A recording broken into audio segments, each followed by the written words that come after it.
உங்களுக்கு தெரியுமா, பாண்டிச்சேரியில ஒரு நாள் ஒரே ஒரு கோரிக்கைக்காக நடந்த பீஸ்ஃபுல் ஸ்ட்ரைக் ரத்த குளமாகி முடிந்ததுன்னு. எஸ், இது நம்ம வேலைக்கார வரலாற்றோட டார்க் சாப்டர்.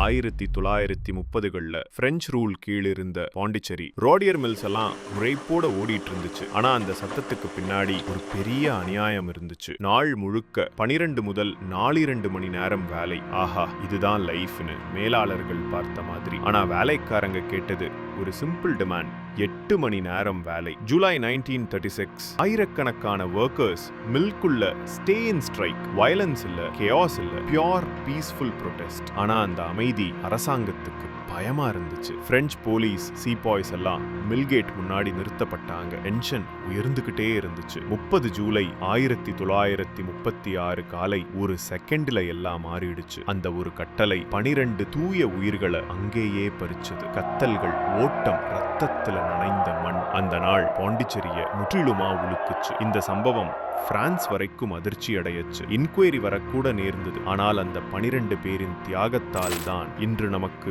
8 மணி நேர வேலை ஒரு உரிமை. இன்னும் மார்டர்ஸ் பில்லர் முன்னாடி அந்த நினைவு நிக்குது. இந்த ஹிடன் ஹிஸ்டரி பாண்டிச்சேரியை நேசிக்கிறவங்களுக்கு தெரிஞ்சிருக்கணும். ஃபாலோ பண்ணி வைத்துக்கோங்க. பார்ட் 2 வருது, வெயிட் பண்ணுங்க.